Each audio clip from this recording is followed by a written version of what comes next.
It's a new day here, and for the first time in quite a while, folks, we are back with you here on the Intergalactic Sports and Entertainment Network, coming at you folks here from our Tower 22 studios, kicking off a new adventure again here on the Intergalactic Sports and Entertainment Network, bringing you folks some NWSL, some National Women's Soccer League, and pro soccer coverage, covering all things San Diego Football Club as they got their 2022 inaugural NWSL season underway just 24 hours ago in Houston, Texas. And welcome in, folks, to episode 1 of the Wave Advisory, coming at you again from Tower 22 here in San Diego. Yours truly, Callan McClurg from San Diego Sports Domination, coming at you here live tonight on this Monday, May the 2nd, 2022.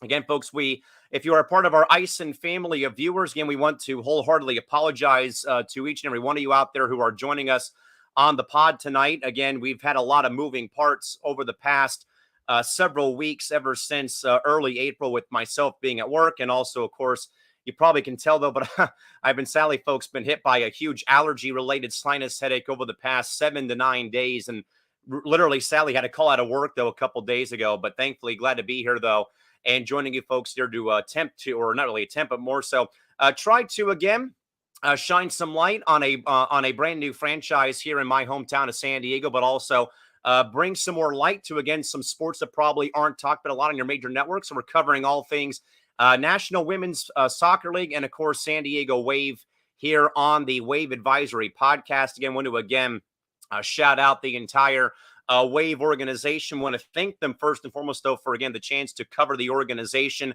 And they've been so upfront. They've been so open and gracious to the San Diego media.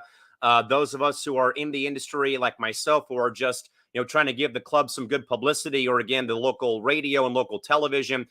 You probably saw some of that B-roll from the club during their practice right before the regular season. So again, want to shout out the Wave and their front office, their PR department, and the communications teams for, again, being so worthwhile of allowing us to, again, shine the light on their product here in San Diego here on this Tuesday, or Monday, I should say. But again, folks, we're going to try our best to, again, recap the game that the Wave played, talk all things going on in the NWSL itself, and all the good stuff as well. But again, folks, Callan McClurg joining you folks here tonight. But again, we folks, though, here on Intergalactic Sports are very open to your input. So again, if you're maybe a casual soccer fan, if you're on, on the bandwagon of the Wave or on any NWSL club, and if you're joining us on Facebook, on YouTube, or on Twitter, again, we want to hear your thoughts, good, bad, or indifferent. Again, we want to hear everyone's thoughts here on the Wave or on the NWSL as a whole. So again, if you're joining us live, again, don't be shy to, again, write on your commentary. We'll do our absolute best to read your commentary as this program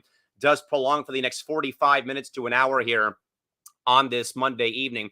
But of course, folks, I kind of in a way want to talk more about the Wave, and we will, though, folks, get to the match, though, in Houston that, of course, took place on Sunday, just roughly 24 hours ago down in Houston. But again, I really just want to more so, again, talk more about this club growing this thing from square one. And if you folks have known me for a while, you know that I also have written for the San Diego Seals, a professional lacrosse team here in San Diego, who also, in a way, were like the Wave, a first-time franchise, somewhat of a new sport coming into town with the Seals. But, folks, as I wrote, though, if you probably though wrote or read my piece, and before we in fact go any farther, I want to say thank you. For someone who mainly is a podcast host or is more so known to being a public address or play-by-play announcer, I want to thank all you folks out there watching this program. For 236 views of my 3 stories written for my man David Frecker and Chris Davis over at San Diego Sports Domination. Again, as someone who does not really write a lot and is more so here, either announcing games in the arena for hockey or soccer, or working collegiately. Again, I want to thank you all so much. That really means a lot to me as someone trying to, find a different avenue away from what everyone knows me for. And to have 235 plus reads on 3 stories in a matter of like 4 days while I've been, again, stuck at home with this sinus headache. Again, it really makes my heart happy. And I want to thank you folks again for the opportunity to, again, as I've said already, shine a light on this franchise already here this evening.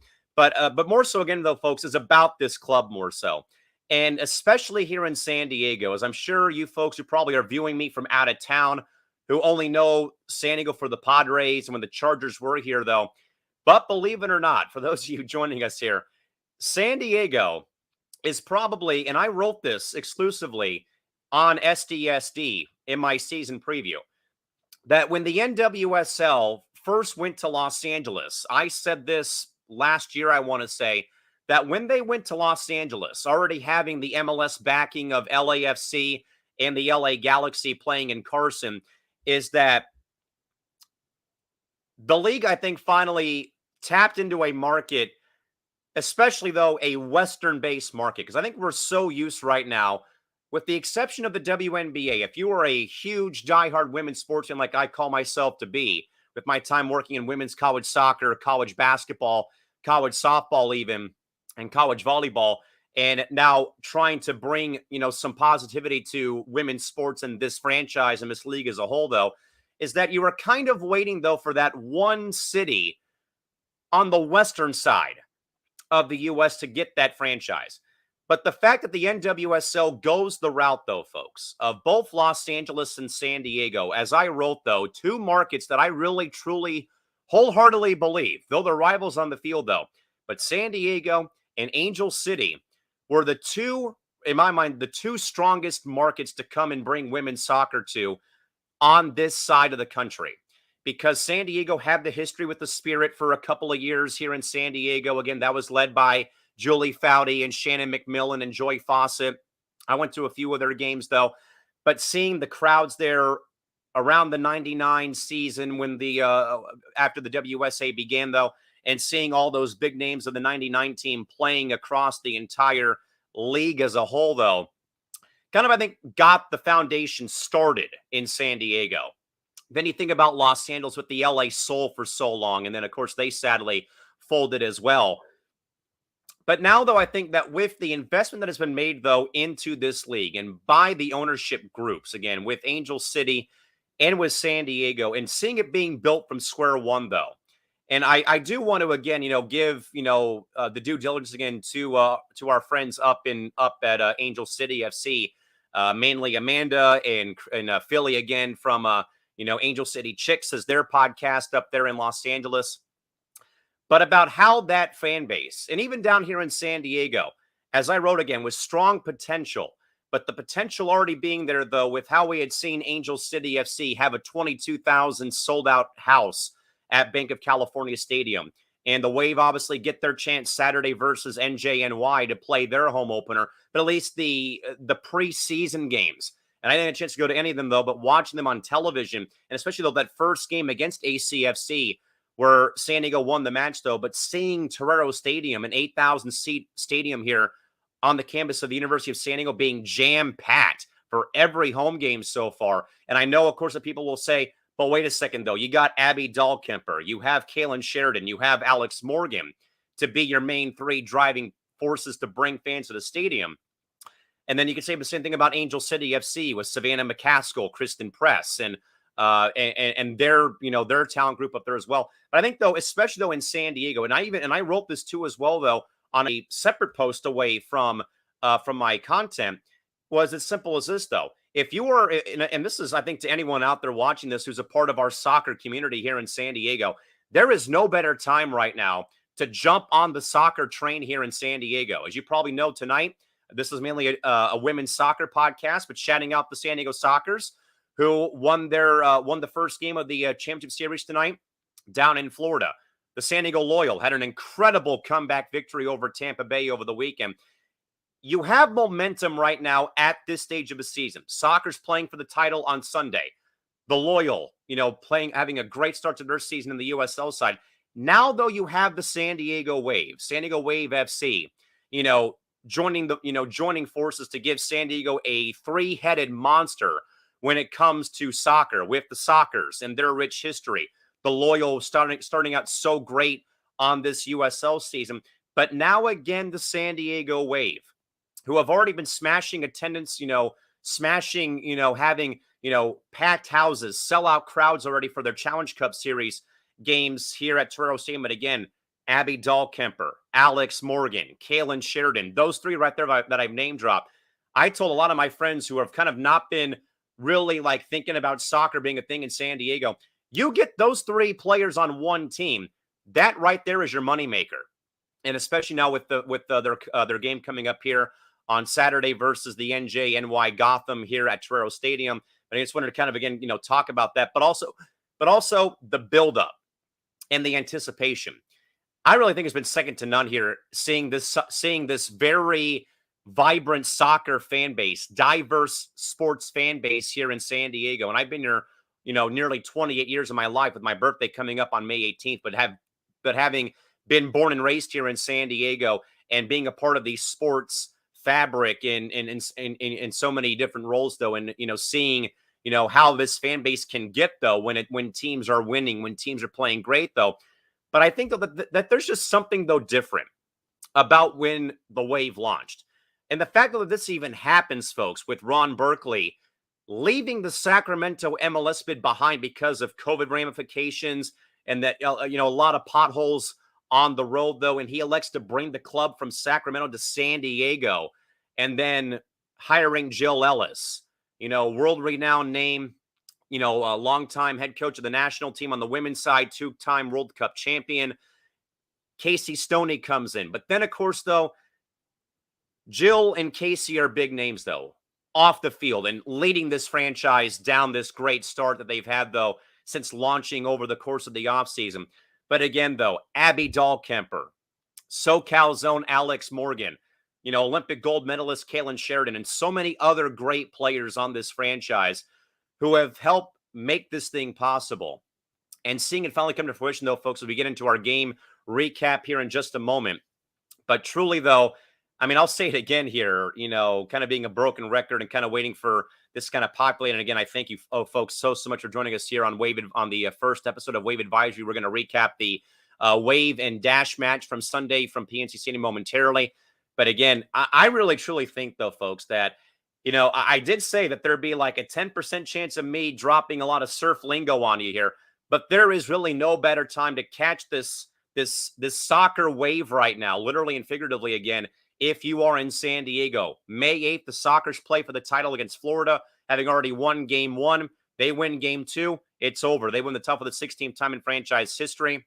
Landon Donovan and the boys with the Loyal getting a great comeback win against the Rowdies over the weekend. But now again, folks, the San Diego Wave, San Diego Wave Football Club, San Diego Wave FC, again, first ever game last night in the regular season, playing in Houston. Yesterday, I wanted to quickly first get to a few comments. First, waving hello and saying hello to Christy Wilson, and also one of my great soccer friends out there, Espen Carell, leading the San Diego Rainbows supporter group of the San Diego Loyals, says, "Preach! This really is Soccer City." And again, just like I've said, though, folks, and really, though, numbers really never lie, as the old anecdote goes, though. And I believe, though, that even before the Soccer City initiative became a thing, though, if you were to, I think, look back over the past, before I'd say 2016, 2017, 2018, when Soccer City became a thing, though, with the stadium project here in San Diego, which is now the, really nice 35,000 seat stadium for SDSU football, which, by the way, folks, the Wave will be going to for their last two regular season matches. Ironically enough, their first game at Snapdragon Stadium against Angel City FC. But that Espen's right, though, is that ever since, maybe not right away since since Soccer City became a thing, though, but even before that, though, San Diego was always, I'd say, top 5 or top 10 when it came to viewership on television for the World Cup, the Summer Olympics, Team USA women's or men's exhibition games, friendly matches, you name it, and stuff like that. And again, just more so, again, kind of talking about the potential that this market truly has, though, that soccer has really blossomed here in San Diego. The weather, of course, is one thing, here in San Diego, with the year-round sunshine and the rain coming every, 10, 15, 20 days out of the year. Excuse me about that, folks. My apologies again. Like I said, though, kind of coming out of a bit of a cold over the past few days here. And also, Espen says that we are truly as well worthy of Major League Soccer here in San Diego. And also, Espen writes in, absolutely love the diversity from both the Soccers to the Wave. And I think as well, though, Espen, before again, folks, and I promise you, folks, we're going to get to this recap of this match, though, again, between San Diego and Houston. But again, it's kind of, again, though, want to lay the foundation here for really, though, what this means, though, to the sports market here in San Diego, but mainly, though, again, in the soccer community. And I think, Espen, you probably would know better than me, or maybe know as, or probably know very well, though, that when the Loyal first came into existence, the Soccers, again, 15-time champions, a legacy of over 40 years of domination and winning indoors, that they extended that olive branch right away to the Loyal. Then we saw this season, when the Wave launched operation, we saw the olive branch extended from the Soccers to the Wave, and they came out to a match as well. Now, there's been so much so much continuity and everyone playing their role to, again, like I'm trying to do here on this podcast, 17 minutes into the Wave Advisory, is to, for one, build community, Espen, but again, shine that light. That's been like my main, talking point here on this podcast already, is again, shining the light, maybe not on Major League Baseball, not on the NFL or all these or other leagues here locally, but again, about how much potential, as I wrote in that season preview on San Diego Sports Domination, the potential that not just San Diego has, Espen and viewers out there, but also up in LA, again, 22,000 people. Absolutely. I mean, and I watched that game over the weekend in its entirety. And I want to shout out Trenton Hernandez, my good friend from Point Loma Nazarene, who's in charge of communications and PR up with Angel City FC, for a stellar debut again, because that kind of, in a way, got people talking over the course of the weekend about, and this is something that I said, though, too, on a separate podcast platform, folks, is that representation truly matters. And when you see a stadium of 22,000 people or 8,000 people on Saturday here at USD for San Diego versus NJNY, that representation goes a long way, and it only can help further grow this product. And again, with the NWSL being in their 10th league, though, or 10th season, again, such a huge year again, because I know that probably she's watching maybe, but Maya Todd and Reagan Patrick, who are two of my great friends who really have tried to support this league. They've been very big soccer fans of the national team on the women's side, or of the NWSL. They would probably tell you better than I could about something that's called the 3-year curse. All these leagues would start and then they would fold after 3 years because the money wasn't there. People weren't investing in the sport as they probably should have been, as they are now, though. As you probably, again, look at Angel City, you look at San Diego, you look at maybe the Reign or Portland or other markets who have the backing of the soccer community, and that the soccer community really can do this to elevate that product across the board. And Espen also says, totally agree, Callan. The football market is huge in California, especially in Southern California. And I would even think as well, Espen, and I will say this real quick about my experience, though, at the college level, at least, seeing the plentiful of talent coming out of the D2 ranks and the D1 ranks, and especially, folks, in the West Coast Conference, notably Kelsey Turnbow. I got to announce her playing at Santa Clara over her time playing for the Broncos, and now seeing her playing in San Diego for the Wave and not against San Diego as a visiting player, and knowing what she can bring to the table, that really, I think, makes me generally happy about seeing somebody who I got to call games for now playing pro, but now playing on my side of things, being here in San Diego, being a supporter of soccer, being a supporter of the Wave, and now covering the team as a freelance writer, and now this podcast host. And again, I thank everyone so much for joining us here on the Wave Advisory. Our first episode we will again, folks, try our best to bring some guests on. Again, I'm already kind of throwing out some ideas, or more so, again, kind of extending out olive branches to, again, Amanda and Philly, again, my two good friends who run a podcast for Angel City FC. But if any fans out there are watching from the NWSL if you're a writer or a podcaster, I'd love to get in touch with you more so to help make this thing a little bit more, perhaps a little bit more easier, perhaps maybe to do. But again, we appreciate everyone's thoughts, again, good, bad, or indifferent about the wave or about the league so far and stuff of that caliber. Also, real quick, my man Espen is back as well. He says, yes, Callan, truly incredible. These San Diego clubs are prioritizing up-and-coming talent, moving young athletes to the professional sports, definitely for sure with that. But I just wanted to kind of, again, folks, kind of touch base a little bit, though, about kind of seeing about how this franchise really, has, already, I think, hit major strides already this early in this early so far. In this, with this becoming a thing here so quickly and so early here at this point in time. With that, though, folks, let's now talk some football finally here. Again, Wave opened up their regular season at PNC Stadium down in Houston against the Houston Dash. And as I wrote, though, folks, again, I know that this was kind of a thing talked about, not heavily on the broadcast on Paramount, but kind of in depth, though, a little bit, though, maybe a bit in my story, though, of the game preview about, again, the Dash kind of being a bit in disarray again with James Clarkson, their head coach and GM, being suspended because of somewhat of the track record of harassment and abuse done in the past. And again, right now, the Dash with no head coach right now. But certainly, though, folks, this was probably a match, though, that I think we probably thought was going to come in regards to more so a new team in San Diego and an experienced franchise in Houston. But like I wrote, though, with there being nothing beforehand in regards to preseason matches between the Dash and the Wave, that you probably thought the first half would be kind of a feel-out process, as probably any soccer match is across the board, though. But I think, though, I know that the players know each other, but when clubs don't know each other, that may be a different story, though. And certainly, from what and Sally, folks, I only got to catch about a half or so of this. So I had to be at a awards banquet on Sunday evening, but I did get to watch the first half, though.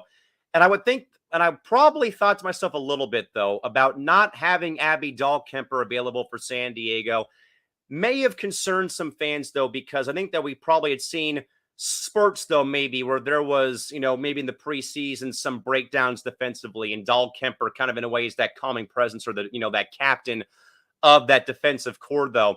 But despite not being able to have Dahlkemper, I think she was out with COVID, sadly. I think she tested positive right before the final game of the Challenge Cup, though. But their defense may have had their moments. But other than just 2 shots on goal and one that maybe go like this because of the shot from Rachel Daly banging the crossbar, I thought San Diego's defense played great. And I think that, again, having Kaylin Sheridan's presence, again, a gold medal winning goalkeeper, backstopping, your last line of defense, though, for San Diego was such a huge boost, I think.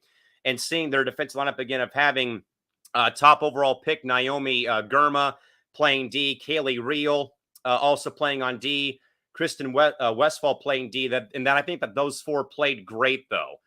And I will say as well, again, that I think that Kaylin Sheridan, I know she wasn't really tested a lot, though, but I really think, though, that maybe that her getting just maybe, I really think so, and I don't know if the replay showed it, though, but it looked to me, at least, by way of what it what it looked like, though, at least on my side on the broadcast, was that Sheridan, at least, I think, got maybe a fingernail or a tip on the shot that Daly took, though, that hit the crossbar and did go wide. And again, Kaylin did make 2 saves in the game, and San Diego did force 11 shots, but only 2 of them were on net.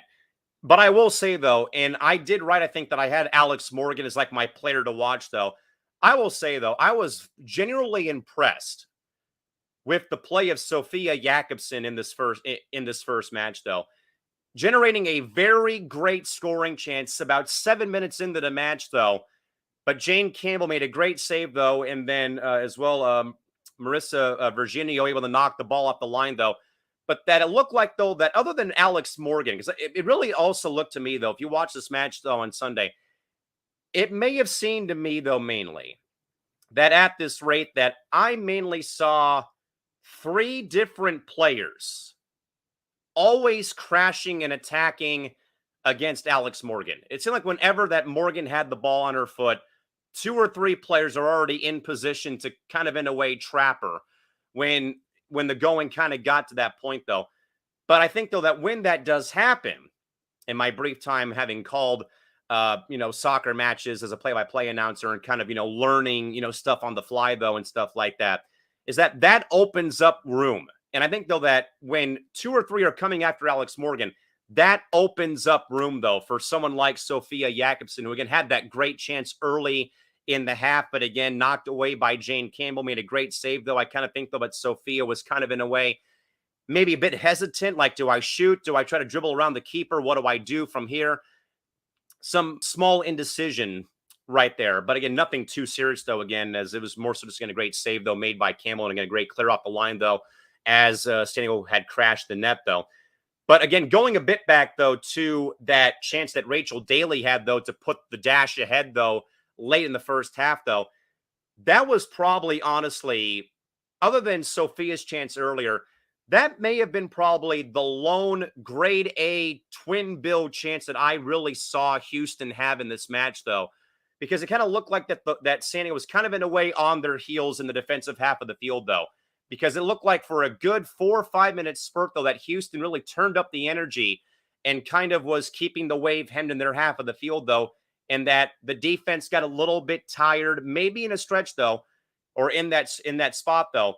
But it was bend but don't break, though. And I think, again, that the chance that Daly had, though, was probably the only true chance that I really saw them actually have in regards to seeing Houston maybe penetrate, go ahead, though. There was a lot of, space in the 18, a lot of passing going around, though. But I think that at the biggest moments, though, other than the shot off the crossbar, San Diego's defense did a phenomenal job, though, of keeping Houston in check, though, throughout the course of the entire match, though. And they happened to go into the locker room tied at 0-0. However, though, folks, I really think that this was probably, and obviously this was obviously the biggest moment in the match, though. However, though, folks, how about the subs? How about those super subs of San Diego coming into this match, though, and making an impact? I think that's why the Wave call them the game changers, because they literally changed the game entering this match when they were kind of, in a way, changing out some bodies, getting some fresh players in there. But a phenomenal play by the Wave that sets them up for the goal, though.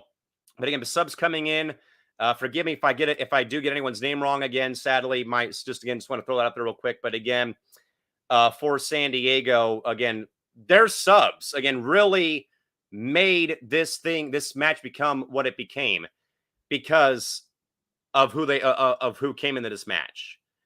And Jody Taylor, I think, obviously scoring the goal, though. I mean, this goal does not happen without some possession in Houston's half of the field. A two-player passing between Emily Van Egmond, controlling possession, kind of, in a way, setting the table, kind of letting things get set up, though. Then the cross goes in. Katie Johnson's able to somehow knock that ball free. And then it goes to Jody Taylor.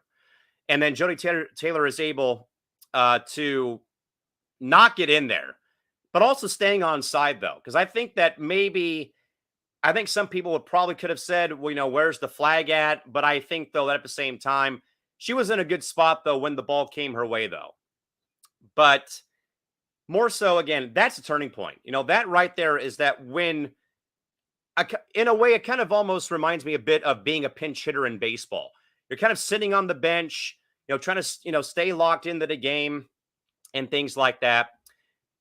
And then you get called in this late in the match, though, a 0-0 game. The weather was a little bit out of control for it down there in Houston. And they had the hydration break earlier in the first half, though. And I think, though, that, if you're like me, you probably aren't used to playing soccer. You probably never played soccer. And being on the bench, though, trying to stay locked in and stay loose and keep yourself, engaged for the match, though. And then you get called upon when your number gets called upon. But then you make the instant impact, though.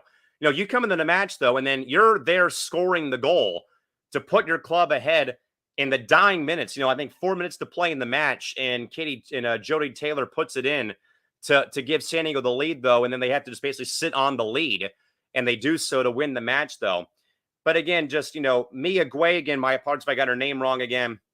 But, with Mia and Van Egmond, again, they really, were passing. It was just, them two kind of, again, just letting things develop inside the area, in Houston's half of the field, though. And then the perfect cross goes in. Johnson gets enough on it. And then Taylor, again, beating her defender to knock that ball in to put San Diego ahead for the lead. Again, just, I think a very great play, though, again, of letting things come to fruition. And then a perfect service. And then, it's in a way, it was a tic-tac-toe goal. It went from Mia into Johnson, into Taylor, and then it's in the back of the net, and the Wave had the lead. And again, Katie Taylor, or Jody Taylor, I should say, Jody Taylor. Katie Taylor's on the mind for her epic fight with Amanda Serrano over the weekend. But again, Jody Taylor, 86-minute goal, first ever goal in Wave FC history in the with about 4 minutes to play in regulation time. And again, San Diego nabs win number 1 over a very good Houston Dash team, 1-0 San Diego. Some other side notes, folks, from this match real quick. Again, all this is via, again, if you folks want to, again, you can find my content for the Wave, again, over on San Diego SportsDomination.com. A major thank you again to David Frecker and Chris Davis for the chance to cover the Wave for the season. But also, folks, how about as well, though, 6 players making their league debut on Saturday. Naomi Girma, Kelsey Turnbow, who I mentioned from Santa Clara, and also Belle Brady. Again, I apologize, folks, in advance if I get anyone's name wrong here. They all started the match for San Diego, and also, again, Mia Gouet, Marlene Schimmer, and also Amira Ali also appeared in the match, again, off the bench for San Diego. And again, just more so, again, Mia, once more, started the whole play again, controlling possession, bringing some players out to challenge, and again, tic-tac-toe goal for the victory. Want to read some quotes real quick, too, from, again, the amazing team for the Wave, who, again, have been doing communications and PR, again, just a phenomenal job, again, being so open to, again, letting all of us in the San Diego media cover the franchise. Head coach Casey Stoney, when asked about the team's performance, she said, quote, "I'm extremely proud of this team and how far it has come. They had more chances than us, but coming in here in a heat that we're not used to and being able to grind out a result of 1-0, for me, the most pleasing thing is we've kept a clean sheet, and players have come off the bench yet again and made a huge difference to the game. It's a massive 3 points on the road for us," open and close quote.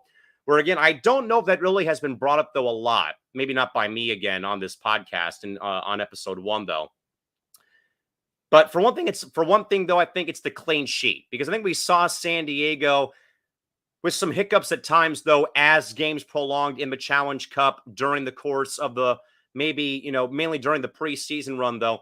The clean sheet, of course, I think is the main talking point, but also I think as well, though, is they just find a way to get production off the bench. And I think that any good team in soccer will tell you that you're only as good as your 11 out there. Then you throw those subs in there. And again, if they can make an impact like that right away in game 1, who knows what games, game 2, game 5, game 10, game 20 could be as the year does prolong.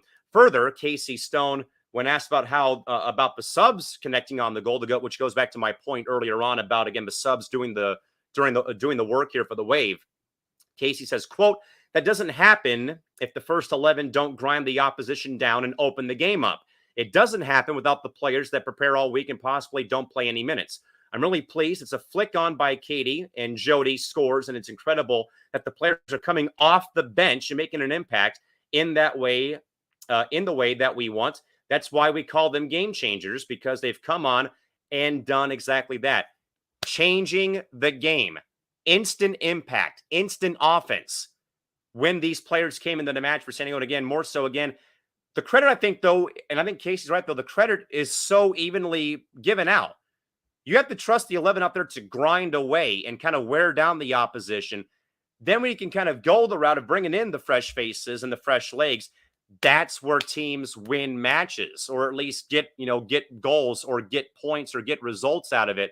And that's kind of in a way what the Wave have built their mantra on, has been, other than the 11 out there, oh, hey, we got just as many reliable weapons coming off the bench into the match than we do already on the field of play. Jody Taylor, when asked on scoring the first goal in club history and the eventual game winner, she said, quote, "It's a great relief. Anytime you can see the ball hit the back of the net, it's a great feeling as a forward. For us to score, keep a clean sheet, I was just in the right place at the right time to pull the ball in the back of the net. I am pleased that we won our first game, making history, and 3 points on the road is huge in this league. Really happy with it. Open and close quote again from Jody Taylor, the goal scorer for the Wave, with about 4 minutes to play in regulation time before the Wave Dash could have ended the match at 0-0. But again, Jody Taylor scored the goal to give San Diego the lead and ultimately the victory over the Houston Dash. Jody further says, to her point, that on the team's performance more so, that Houston is never an easy place to come and play, but I thought the team put a good shift in the first half. We didn't quite get pressure on the ball like we wanted to, and we allowed them to play through us and make it a bit too easy for them. That kind of, in a way, I think alludes back to the chance from Rachel Daly that hit off the crossbar. Come second half, though, we changed a few things coming in as subs. We made an impact, but it was a real team performance, and I'm very happy for us to get 3 points open and close quote, where, again, it just kind of, in a way, seemed a little bit, though, to a point where, again, Houston kind of, in a way, took momentum on their side, though. As I said, though, about that little outburst, though, where, again, the Dash, again, nearly take the lead late in the first half because they kind of, in a way, kept their foot on the gas pedal and kind of had kept the Wave in their half of the field, though. And again, first half, again, true first game for San Diego and for Houston, again, for a, again, expansion club, open, close quote with the air quotes, going to for an expansion team, as people will of course go to the well with both San Diego and ACFC, though, is that the first half, again, was probably more of like a feel-out process, not just against Houston, but I think as well a feel-out process for it being the first true game together. Again, Challenge Cup and preseason was one thing, kind of feeling things out, though. But now having at least probably your main starting 11, you'll probably have Dahl Kimber back in that 11 maybe when she's able to come back and be fully healthy. So certainly huge there, but also, again, kind of in a way, taking those body blows maybe early and then converting that chance later on in the match. And finally, again, once more, folks, and my apologies here if I get anyone's name wrong here. Again, Mia Jouet on making an impact in her debut. She said, open and close quote, it was really exciting. I was injured throughout the Challenge Cup, so it was a bit disappointing not to play in those games, to come off the bench and play in a league game and earn 3 hard points. It's so special. So happy that I was able to make an impact along with everybody else who came on the field. It's our first league game, and we showed so well. Away with 3 points is a really good showing, open and close quote. And certainly, again, I think it's just kind of in a way for any first-year franchise, it's always good, I think, to get that first win out of the way, match number 1. So you don't kind of have like that cloud hanging over your head, though, about, well, you didn't win your first game in franchise history and stuff like that, though, where just more so, again, just kind of getting like that, like those vibes, though, from the team, though, in the post-game media availability. Again, shout out again to the Wave and their amazing PR team for, again, sending over the quotes and the post-game presser to all of us over the course of the past day or so. But I think just more so for Mia's sake, though, is that's what I think feels good, though, is that you missed that time in the preseason. You work yourself back into game shape, though. But again, you make an impact right away in your first game of the season. That's what I think just kind of makes it, special, I think, though. But also as well, I do think as well, though, folks, is, again, kind of getting that first win out of the way when you're a new club and winning game number 1, I think, is always, I think, just, more special, I think, as time does go on, though. And again, just once more, again, a great game. And again, the Wave come home with 3 points in their first win in franchise history, 1-0 San Diego beating Houston from a, not a full house, but at least a very good crowd of 7,000, 722 down at PNC Stadium in Houston. And by the way, folks, a quick note about that. For the match, for the Dash, the attendance, by the way, marked their 4th largest crowd in club history and their highest attended match since 2014 during their inaugural season. Excuse me. So again, a shout out to all of our great friends down there in Houston for, again, going out and supporting the Dash. And again, making that one of their highest attended matches in quite some time there, about 8 years roughly, for them having a very nice crowd there down at PNC Stadium down in Houston, Texas. And again, the Wave will see the Dash a little bit later in the season back at Torero Stadium on the campus of the University of San Diego. With that, folks, to the NWSL scoreboard, real quick, before we in fact cut out of here for the night here on this debut episode of the Wave Advisory. You probably see the scores, though, folks, going across the bottom line here if you're watching us live here via Facebook or on YouTube, or also via Twitter. Here tonight, folks, the scores for the weekend of week 1 and some great action, though, folks. And as I said, I watched that Angel City match in 2-1 Angel City. 2 goals in the first 10-plus minutes for Angel City FC up at Bank of California Stadium. Portland shutting out KC 3-0. The Thorns beating the Current. Chicago getting by Racing Louisville 2-1. Washington, the defending champs, take out the OL Reign 2-1 against San Diego over Houston.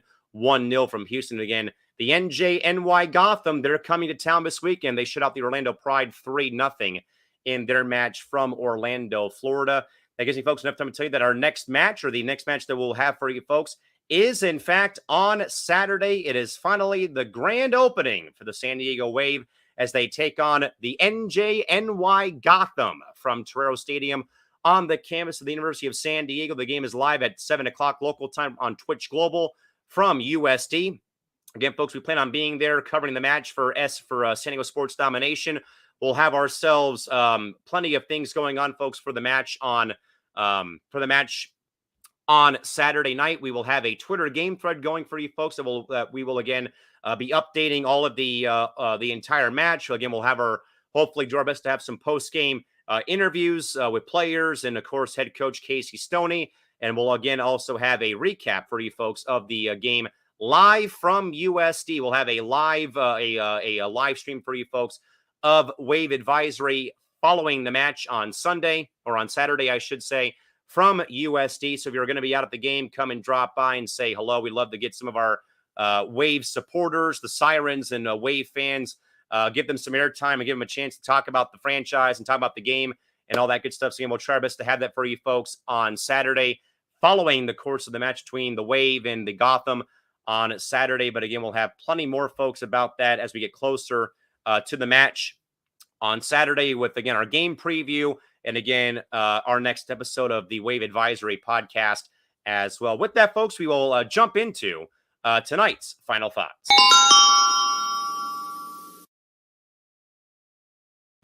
All right, folks, final thoughts here for episode 1, the debut podcast episode of Wave Advisory. Again, trying our best to cover all things San Diego Wave FC and the National Women's Soccer League.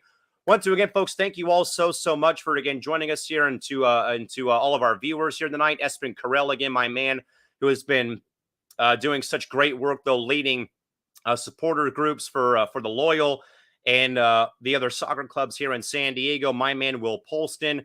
Amber Lachey Fuller also joining us here today on this program. And again, folks, I want to thank you all again so much for being able to take so much time out of your day to read my commentary so far after 3 articles posted to San Diego Sports Domination. Again, over 235 total views on those stories, again, from the season preview to the game preview to the game recap. Again, thank you all so much. And again, a shout out to the Siren supporters group for, again, your support so far. I've not been able to see you all in person. Look forward to getting some footage and maybe getting some content for you guys on Saturday night. But again, folks, we will see you back here again at USD on Saturday. Again, Wave hosting Gotham, 7 o'clock kickoff at USD. Again, we'll have full coverage of that game, folks, starting at 6 o'clock p.m. with our game thread on Twitter. And again, post-game coverage as well coming your way after the match from Torero Stadium. With that, folks, for all of us here from the Intergalactic Sports and Entertainment Network, yours truly, Callan McClurg, saying goodnight on this Monday night and our debut episode here of Wave Advisory. Again, we'll see you folks back here again on Saturday night following San Diego NJNY from USD's Torero Stadium. But with that, folks, till next time, good night. And thanks for joining us, folks. Till next time, good night and bye-bye.